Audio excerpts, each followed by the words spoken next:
مسلمان نہیں ہوتا۔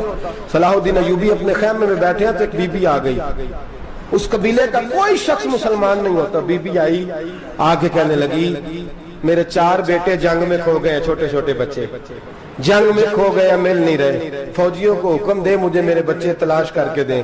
صلاح الدین ایوبی نے جھٹ پٹ سر پہ امامہ باندھا، نیزہ پکڑا، سینے بند باندھا، اپنے جبے کو سمیٹا اور باہر کہنے لگی تو کدھر جا رہا ہے؟ کہنے لگا میں خود تیرے بچے تلاش کر کے دوں گا۔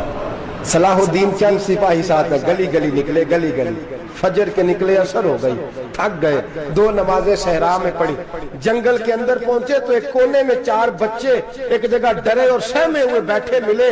صلاح الدین ایوبی اٹھا کے لائے، ماں کو کہنے لگے تیرے بچے ہیں۔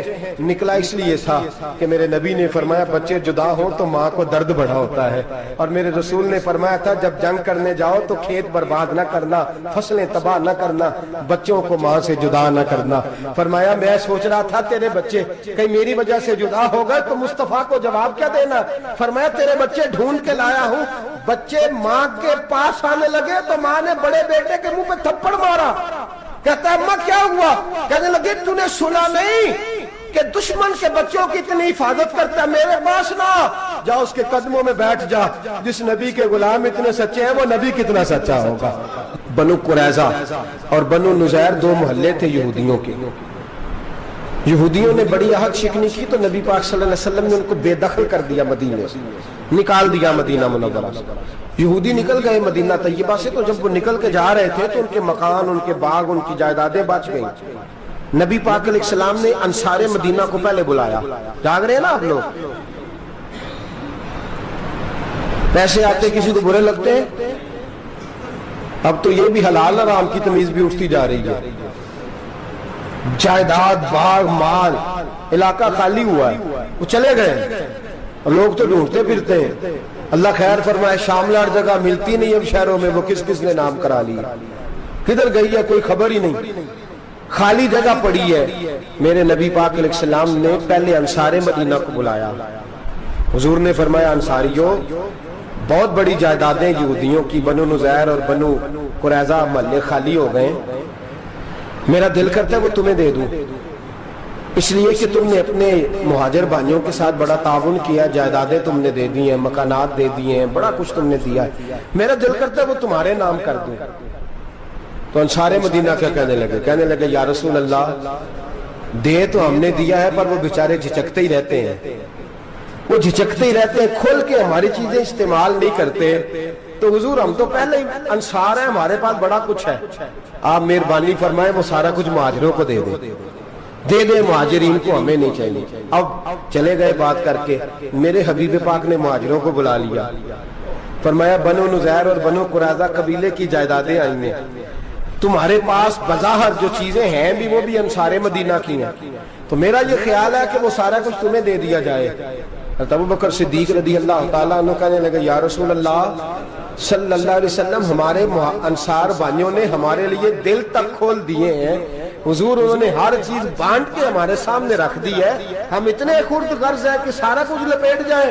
کہ حضور ہمارے پاس جو مکان ہے وہ ہے، ہم کاروبار کر رہے ہیں، تجارتیں کر رہے ہیں، مزدوریاں کر رہے ہیں، ہم انشاءاللہ اور بنا دیں گے، آپ یہ ہماری طرف سے ہمارے انصار بھائیوں کو گفٹ کر دیں، آپ انہیں دے دیں۔ میرے حبیب کی آنکھوں میں آنسو آ گئے، میرے نبی پاک علیہ السلام رو پڑے، یا رسول اللہ آپ کیوں روتے ہیں؟ فرمایا تمہارا یہ بھائی چارہ قائم رہا تو اللہ اسلام کو بڑی قوتیں عطا فرمائے گا، اللہ طاقتیں دے گا اسلام کو، اگر تمہارا یہ رنگ قائم رہا، یہ انداز، میرے غلاموں تمہارے یہ طور طریقے، ایک بھائی کہتا ہے دوسرے کو، دوسرا کہتا ہے تیسرے کو۔ مسلمانوں کی نا ایک تعداد لڑتے لڑتے لڑتے لڑتے دور چلے گئی، تاتاریوں نے قید کر لیا، 4 مسلمان تھے، تبلیغ کرنے گئے، جنگ کرنے گئے، جہاد کرتے کرتے کافروں سے لڑتے لڑتے تاتاری قوم میں چلے گئے، وہاں قید کر لیے گئے تو سزائے موت کا حکم ہوا، 4 بزرگ تھے، سزائے موت کا حکم ہوا تو تاتاری بادشاہ جو تھا وہ بڑا خلاف تھا، بڑا سخت مخالف تھا مسلمانوں کے، اس نے کہا کہ ان کو جب پھانسی دینا نا مسلمانوں کو تو میرے سامنے دینا۔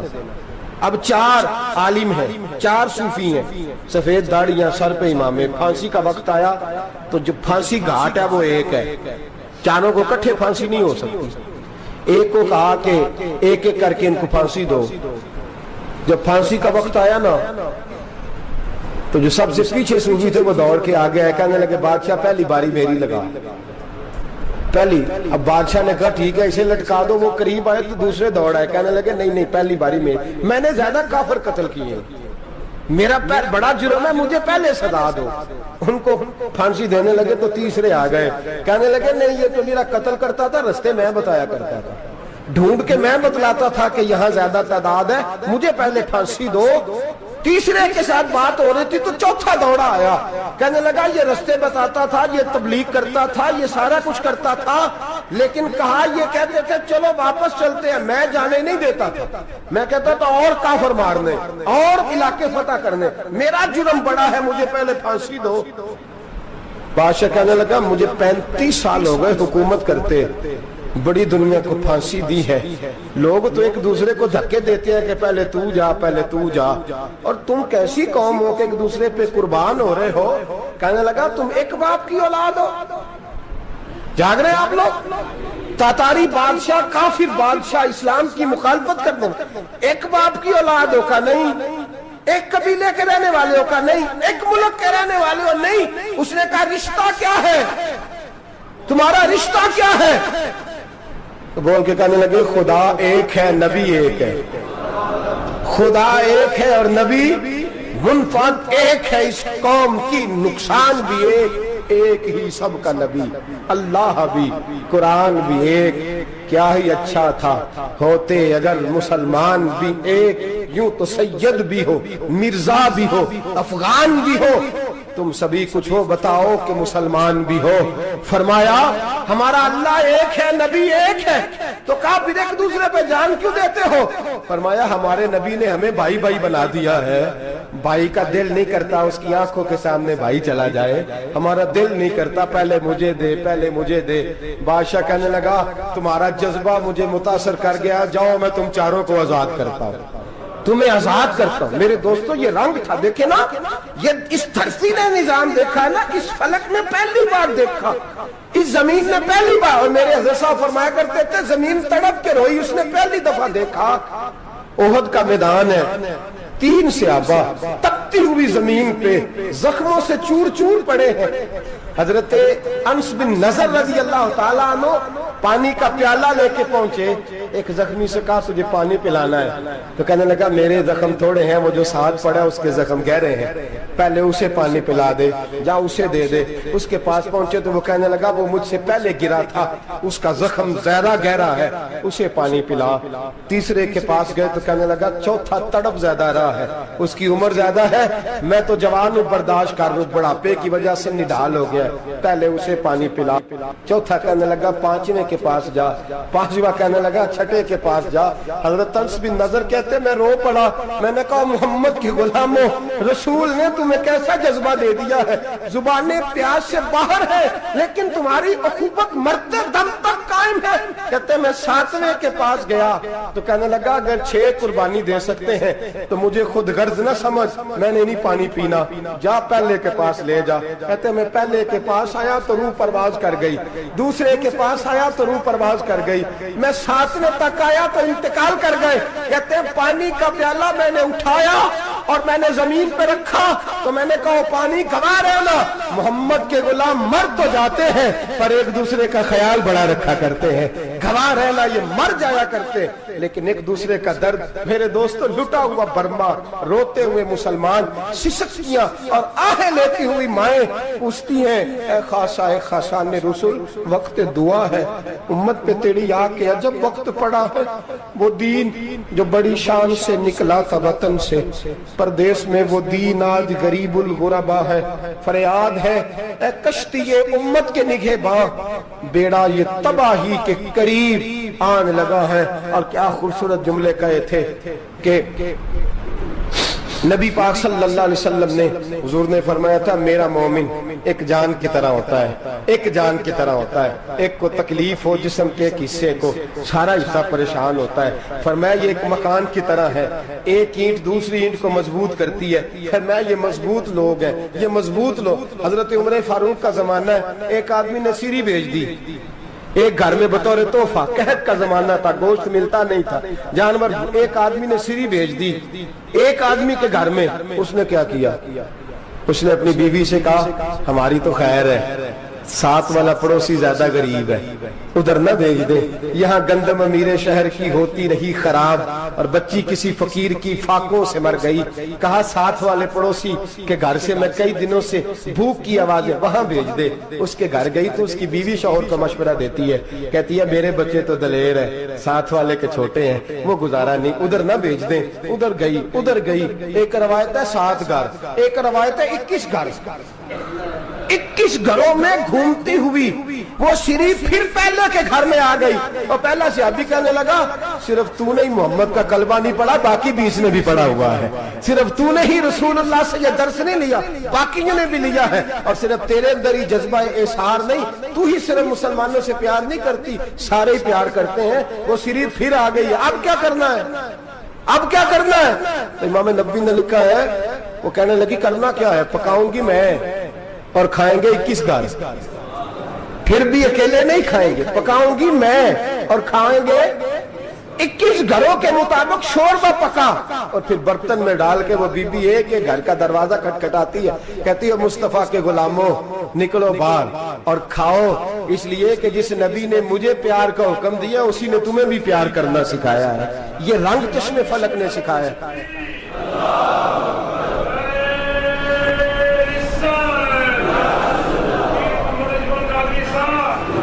آپ کی بڑی مہربانی، زندہ باد وہی ہے جس کو اللہ رسول زندہ باد فرمائے، بڑی مہربانی، اللہ جزا دے۔ عرض یہ کرنے جا رہا تھا کہ رسول کریم صلی اللہ علیہ وسلم نے یہ پیغام دیا امت کو، فرمایا دیکھیں نا کتنے بڑے لفظ ہیں، یہ نہیں فرمایا دوزخ میں جائے گا، یہ نہیں فرمایا کہ اسے جہنم کی سزا ملے گی، میرے نبی نے فرمایا میں اسے مومن مانتا ہی نہیں، میں اسے مسلمان اپنا مانتا ہی نہیں۔ حضور کسے؟ فرمایا جو پیٹ بھر کے کھاتا ہے اور اس کا ہمسایہ بھوکا سو جاتا ہے، میں مومن ہی نہیں مانتا۔ سزا تو تب ملے گی نا کہ جب میں کسی سزا کا اعلان کروں، میں مانتا ہی نہیں، وہ میرا ہے ہی نہیں، خود پیٹ بھر کے کھا رہا ہے، ہمسایہ اس کا بھوکا، میں نہیں مانتا۔ انما المؤمنون اخوہ، مومن بھائی بھائی، میں مانتا ہی نہیں اسے۔ اور میرے حبیب پاک اتنے بڑے لفظ حدیث میں اور کہیں نہیں ملیں گے، آپ کو اتنے بڑے جملے کہیں نہیں ملیں گے۔ میرے نبی پاک نے فرمایا اللہ کہے گا قیامت کے دن، کون؟ اتنے بڑے لفظ حدیثوں میں ملتے نہیں جتنے یہ ہیں۔ حضور نے فرمایا رب فرمائے گا بندے سے کہ میں تیرے پڑوس میں بھوکا تھا، تو نے مجھے روٹی کیوں نہیں کھلائی؟ کون کہہ رہا ہے؟ اللہ کہہ، میں بھوکا تھا تو نے روٹی نہیں دی، میں ننگا تھا تو نے کپڑا نہیں دیا، میں پیاسا تھا تو نے پانی نہیں پلایا، میں بیمار تھا تو تیمارداری۔ یا اللہ نہ تو کھاتا ہے، نہ پیتا ہے، نہ کپڑا پہنتا ہے، نہ تو بیمار ہوتا ہے، لا تاخذہ سنۃ ولا نوم، تجھے بیماری آتی نہیں، اونگ نیند نہیں آتی، میرے مالک تو میرے پڑوس میں تھا۔ تو حضور فرماتے ہیں رب فرمائے گا وہ جو بندہ تیرے پڑوس میں بھوکا تھا تو بندہ تو میرا ہی تھا نا، وہ جو بندہ تیرے پڑوس میں ننگا تھا تو بندہ تو میرا ہی تھا نا، وہ جو تیرے پڑوس میں پیاسا تڑپتا رہا تو وہ میرا ہی بندہ تھا، تو دوائی لینے جائے تو بڑے اسپتال میں اور اس بیچارے کو 20 روپے پرچی کے بھی میسر نہ آئے تو میرا ہی بندہ تھا۔ میرے دوست خیال کر اور یاد رکھ، یہ جو ہمسائے ممالک میں ظلم ہوتے ہیں، زیادتیاں ہوتی ہیں، ہمارے گھر کا پنکھا اچھا چلتا ہے، ہم جلوس اس وقت نکالتے ہیں جب ہماری لائٹ بند ہوتی ہے، ہم جلوس اس وقت نکالتے ہیں جب ہمارا ایسا جو ہمیں تنگ کرتا ہے، ہم اس وقت درد محسوس کرتے ہیں جب ہمارے گھر تک آگ آ جاتی ہے۔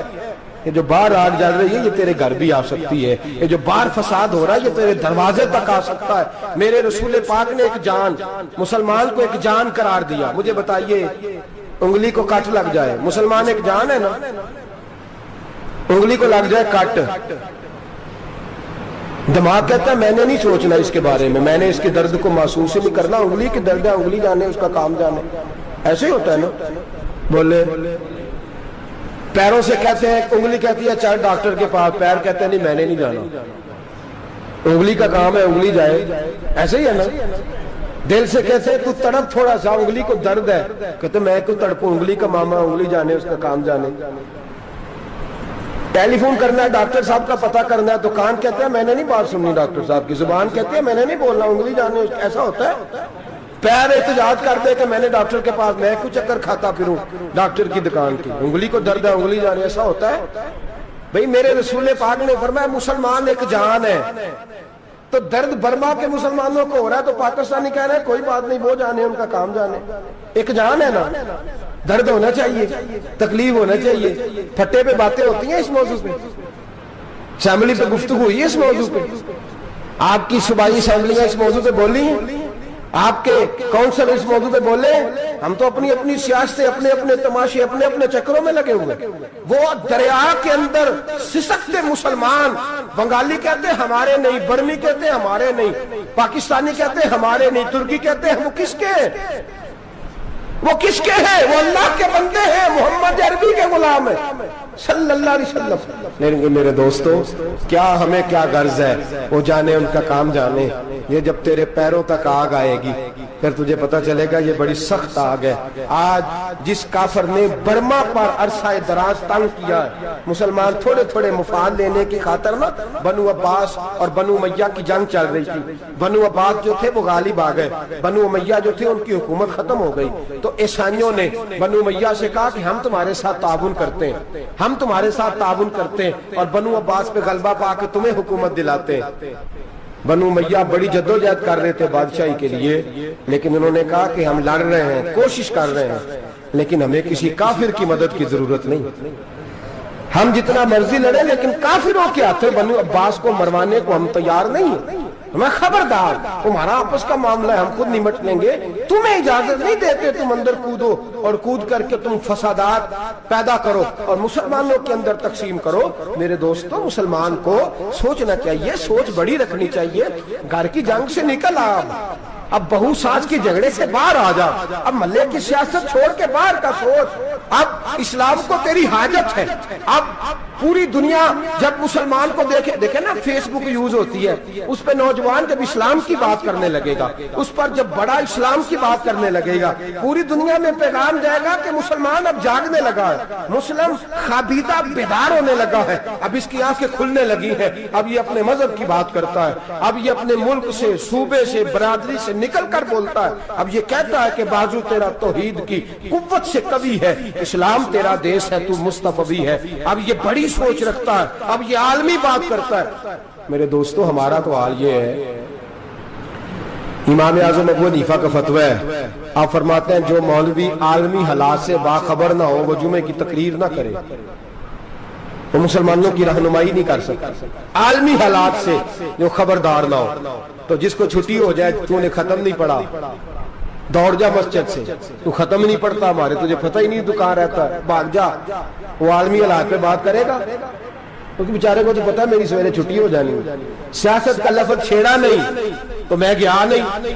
یاد رکھے وہ جو بیداری ہے، وہ جو اعلیٰ ظرفی ہے، وہ جو بڑی سوچ ہے، وہ جو ملت کی سوچ ہے، وہ جو قومیت کی سوچ ہے، وہ جو آگے بڑھنے کا زاویہ ہے، وہ تو اندر، اقبال کہتے ہیں گلا تو گھونٹ دیا اہل مدرسہ نے تیرا، گلا تو گھونٹ دیا اہل مدرسہ نے تیرا، تجھے تو مدرسے والوں نے پلیٹ پکڑا دیا ہے کہ جا سویرے لنگر کٹھا کر کے لا اور دوپہر کو روٹیاں مانگ کے لا اور دیکھ آج مرا کون ہے، ختم کس کا پڑھنا ہے، تو گلا تو گھونٹ دیا اہل مدرسہ نے تیرا، اب کہاں سے آئے گی صدا لا الہ الا اللہ، تو گھونٹ دیا تیرا گلا، تو کیسے بڑی بات کرے گا؟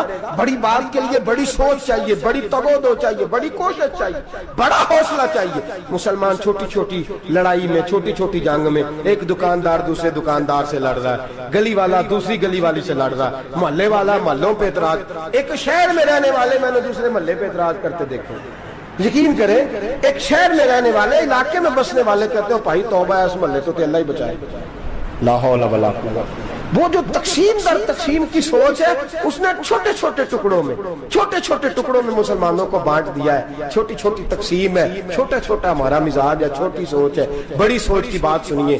صلاح الدین ایوبی، جاگ رہے ہیں نا آپ لوگ؟ تو آخنا حضرت صاحب ایڈی وڈی گل چھیڑ چھڑی ہے، یہ مطلب ہی کون نہیں، کنے برما جانا ہے تو کنے مدد کرنی ہے، میں تو بھائی فریضہ سر انجام دے رہا ہوں۔ میرے نبی نے فرمایا برائی کو یا ہاتھ سے بدل، ہاتھ سے نہیں بدل سکتا تو زبان سے تو بولنا، تو میں معذور ہوں, کمزور آدمی ہوں, ہاتھ سے بدلنے کی طاقت نہیں رکھتا, تو دوسرے درجے پہ تو مجھے عمل کرنے دو نا. اثر کرے نہ کرے سن تو لے میری فریاد, نہیں ہے داد کا طالب یہ بندہ آزاد, رونے تو دو, تڑپنے تو دو, آہیں تو بہانے دو, سسکیاں تو لینے دو, مار کھائیے تو تڑپنے تو دو. وہ قرآن پاک برما میں پابندی لگی ہے تو میں یہاں سوچنے لگا ہوں کہ وہاں تو پابندی لگی ہے, یہاں پہلے لوگ کوئی نہیں پڑھتی. معاذ اللہ تعالیٰ حالات دن بدن مسلمانوں کے لیے ایک ایک کر کے. افغانستان میں جو آگ لگی تھی پھر وہ عراق میں بھی لگی, پھر وہ لیبیا میں بھی لگی, پھر وہ مصر میں بھی لگی, پھر وہ یمن میں بھی لگی, سعودی عرب میں دھماکے ہوئے, میرا دل تڑپا ہے, مجھے پریشانی ہوئی. میں بچے پاس تھے, میں بڑا ڈسٹرب ہوا, میں نے کہا یار یہ ہمارا سب کا اجماعی عقیدت کا مرکز ہے, ہم کم از کم ہزار اختلاف کے باوجود کہا کرتے تھے کہ عرب میں امن ہے یار, وہاں سکون ہے, وہاں دکانیں کھلی چھوڑ کے لوگ چلے جاتے ہیں. وہاں بھی فساد ہونے لگا, وہاں بھی آگ بڑھ گئی ہے. لیکن ہم صرف چھوٹی چھوٹی کر کے جب آگ بجھانے کی کوشش کریں گے اس وقت آگ نہیں بجھے گی. جب ہر آدمی اپنے پیالے میں پانی لے کے آئے گا, ہر شخص اپنے گھر کی نل چلائے گا, ہر شخص نلکا چلائے گا اور پانی نکال کے یہ آگ بجھائے گا, تب یہ آگ بجھے گی. ہر آدمی کو کردار, سوچ بڑی کریں, نظریہ بڑا کریں, ملت کی بات کریں, مسلمان ہو کے سوچیں, مسلمان ہو کے سوچیں. خدا را نکلے یہ گھر کے جھگڑوں سے, تھوڑی دیر کے لیے اپنے آپ کو بڑا کریں, بڑی سوچ آپ بنائیں. جب دوستیاں لگائیں, یارانے لگائیں, پھر چھوٹے موٹے حساب سے بچیں. بابا بلے شاہ صاحب فرماتے کورے ورک کتاب نہیں ہوندے, کورے ورک کتاب نہیں ہوندے, پتھر دل گلاب نہیں ہوندے, او بلیا یاری سوچ کے لائیں, یارا نال حساب نہیں ہوندے. پھر ذرا نکلے اس حساب کتاب سے باہر, بلیا یاری سوچ کے لائیں, یارا نال حساب نہیں ہوندے. پھر ذرا بڑا ذہن کریں, چھوڑے اپنے حساب. یبصرون اعلی انفسہم ولنبلونکم بشیء من الخوف والجوع ونقص من الاموال والانفس والثمرات. پھر حساب کتاب سے نکلے, پھر امام علی مقام کی طرح یہ سوچ بنائے کہ حسین کے بچے چلے جائیں تو کوئی حرج نہیں, امت پر آنچ نہیں آنی چاہیے. ایک امام علی مقام, کل تک امام میدان میں کھڑے تھے تو اکیلے تھے, لیکن آج پوری دنیا کہتی ہے حسین ہمارا ہے, حسین ہمارا ہے. آج نظریہ امام علی مقام زندہ ہے, تو اکیلا ہے تو کھڑا ہو. یہ نہ کہا کر چھوٹی سی مسجد ہے, ایک کونا کا کھڑکاوا, مولانا تقریر کر رہے ہیں تو کیا بنے گا, ایک آواز کہیں سے گونجا کرتی ہے, پھر اس میں تاثیر میرا اللہ پیدا فرما دیا کرتا ہے, پھر اس کے اندر قوت میرا رب پیدا فرما دیا کرتا ہے, پھر اللہ اس میں تاثیر پیدا کر کے چار دانگ عالم میں پھیلا دیا کرتا ہے. صلاح الدین ایوبی, مسلمانوں پہ ظلم ہوا, فلسطین میں آگ لگی اور پورے فلسطین کی گلیاں خون سے بھر گئیں. ایک دن کے اندر 70,000 مسلمان قتل ہوا. گھوڑوں سے سڑکوں پہ چلا نہیں جاتا تھا, گھوڑے پھسلتے تھے, اتنا خون تھا, اور کچی سڑکیں تھی, اتنا خون تھا. پہلے کچی زمین نے خون پیا, پھر خون اس سے باہر آیا, پھر بھی اتنا سخت. 70,000 آدمی قتل ہوا. صلاح الدین ایوبی کون تھے؟ میرے غوث اعظم جیلانی کے مدرسے کے طالب علم تھے. جامعہ نظامیہ مدرسہ, یہ مدرسے ہیں جنہوں نے دین کے مجاہد پیدا کیے, مدارس ہیں جنہوں نے دین کے مجاہد پیدا کر کے پوری دنیا کے اندر پھیلائے ہیں. مدارس کے اندر دہشت گردی آئی, میں اختلاف نہیں کرتا, لیکن ابھی بھی مدرسے ہیں جن مدرسوں سے رسول اللہ کے دین کا سچا درس دیا جاتا ہے, امن پیار اور محبت کی فضا کو عام کیا جاتا ہے وہ مدارس, اور انشاءاللہ قیامت کی صبح تک وہ مدرسے قائم رہیں گے. صلاح الدین ایوبی مدرسے کے طالب علم ہے, مدرسے کا, لیکن مدرسہ اس کا تھا جو ساتھ درویش بھی تھا, جو ساتھ اللہ رسول کے احکامات محبت کے ساتھ پھیلانے والے. غوث اعظم جیلانی کا مدرسہ تھا, اس مدرسے کا پڑھنے والا طالب علم. دیکھیں نا, علم دین شہید کون تھا؟ نعتیں پڑھنے والا تھا نا, ختم دلانے والا تھا. عامر چیمہ شہید کون تھا؟ نعتیں پڑھنے والا تھا نا. یہ نعتیں وہ چیز ہوتی ہے جو دلوں کے اندر اثر پیدا کر دیتی ہے, جو نبی پاک کی محبت کو پروان چڑھاتی ہے, اور یہی چراغ جلے گا تو روشنی ہوگی. صلاح الدین ایوبی اکیلا اپنے دوستوں سے کہنے لگا مسلمانوں کی مدد, چند سالوں میں نکلو مدد کریں. انہوں نے کہا تیرے نکلنے سے کیا ہوگا؟ کہنے لگا میں نے نہیں نکلنا, میرے اللہ نے میری مدد کرنی ہے, میرے اللہ نے میری. اٹھ باندھ کمر کیا ڈرتا ہے, پھر دیکھ خدا کیا کرتا ہے.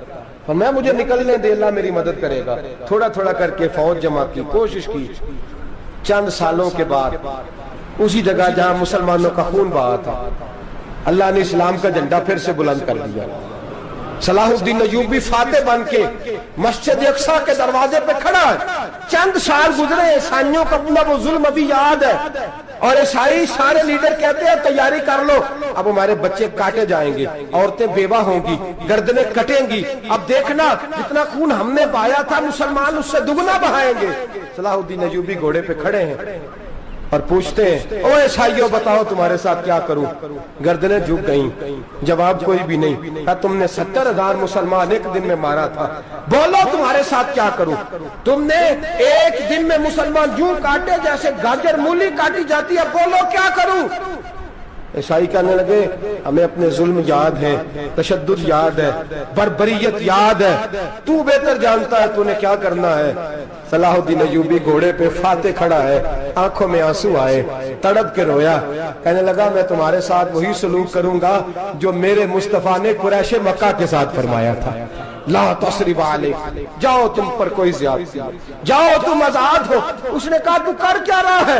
کہنے لگا میں کیا کروں، میں اس محمد کا ماننے والا ہوں جس نے معاف کرنا سکھایا ہے صلی اللہ علیہ وسلم، میرے پیروں میں زنجیر ہے رسول اللہ کی غلامی کی، جاؤ تم آزاد ہو۔ اس نے کہا تم آزاد ہو، لوگوں نے کلمہ پڑھنا شروع کر دیا، اشہد ان لا الہ الا اللہ واشہد ان محمدن عبدہ۔ سارے قبیلے کے کچھ نہ کچھ لوگ مسلمان، ایک قبیلہ رہ گیا مسلمان نہیں ہوتا۔ صلاح الدین ایوبی اپنے خیمے میں بیٹھے ہیں تو ایک بی بی آ گئی، اس قبیلے کا کوئی شخص مسلمان نہیں ہوتا۔ بی بی آئی، آگے کہنے لگی میرے 4 بیٹے جنگ میں کھو گئے ہیں، چھوٹے چھوٹے بچے جنگ میں کھو گئے ہیں، مل نہیں رہے، فوجیوں کو حکم دے مجھے میرے بچے تلاش کر کے دیں۔ صلاح الدین ایوبی نے جھٹ پٹ سر پہ امامہ باندھا، نیزہ پکڑا، سینے بند باندھا، اپنے جبے کو سمیٹا اور باہر کہنے لگی تو کدھر جا رہا ہے؟ کہنے لگا میں خود تیرے بچے تلاش کر کے دوں گا۔ صلاح الدین چند سپاہی ساتھ گلی گلی نکلے، گلی گلی فجر کے نکلے، اثر ہو گئی، تھک گئے، 2 نمازیں صحرا میں پڑھی، جنگل کے اندر پہنچے تو ایک کونے میں 4 بچے ایک جگہ ڈرے اور سہمے ہوئے بیٹھے ملے۔ صلاح الدین ایوبی اٹھا کے لائے، ماں کو کہنے لگے تیرے بچے ہیں، نکلا اس لیے تھا کہ میرے نبی نے فرمایا بچے جدا ہوں تو ماں کو درد بڑا ہوتا ہے، اور میرے رسول نے فرمایا تھا جب جنگ کرنے جاؤ تو کھیت برباد نہ کرنا، فصلیں تباہ نہ کرنا، بچوں کو ماں سے جدا نہ کرنا۔ فرمایا میں سوچ رہا تھا تیرے بچے کہیں میری وجہ سے جدا ہو گئے تو مصطفیٰ کو جواب کیا دینا۔ فرمایا تیرے بچے ڈھونڈ کے لایا ہوں۔ بچے ماں کے پاس آنے لگے تو ماں نے بڑے بیٹے کے منہ پہ تھپڑ مارا، کہتا اماں کیا ہوا؟ کہنے لگے تو نے سنا نہیں کہ دشمن کے بچوں کی اتنی حفاظت کرتا ہے، میرے پاس نہ جا، اس کے قدموں میں بیٹھ جا۔ جس نبی کے غلام اتنے سچے ہیں وہ نبی کتنا سچا ہوگا، جس نبی کے نوکر اتنے کھڑے ہیں وہ نبی کتنا کھڑا ہوگا، جا کے کلمہ پڑھ لے۔ میرے دوست یہ اسلام ہے جس نے غیروں کا درد بھی اپنے سینے میں رکھا۔ اقبال کہتا ہے سارے زمانے کا درد ہمارے ہی سینے میں ہے، برما کا مسلمان ہو یا عراق، لیبیا، افغانستان، کشمیر کا مسلمان ہو، میرے دوست وہ غیر نہیں ہے، وہ تیرا اپنا ہے۔ اس کا رنگ نہ دیکھ، اس کی بولی نہ دیکھ، اس کا قبیلہ اور علاقہ نہ دیکھ، دیکھ کہ وہ تیرے رسول کا کلمہ پڑھتا ہے، وہ دیکھ کہ وہ کعبے کی طرف منہ کر کے نماز پڑھتا ہے، دیکھ کہ تیرا اور اس کا نصاب زندگی قرآن ایک ہے۔ میرے دوست کچھ نہیں کر سکتا تو دعا تو کر دیا کر، کچھ نہیں کر سکتا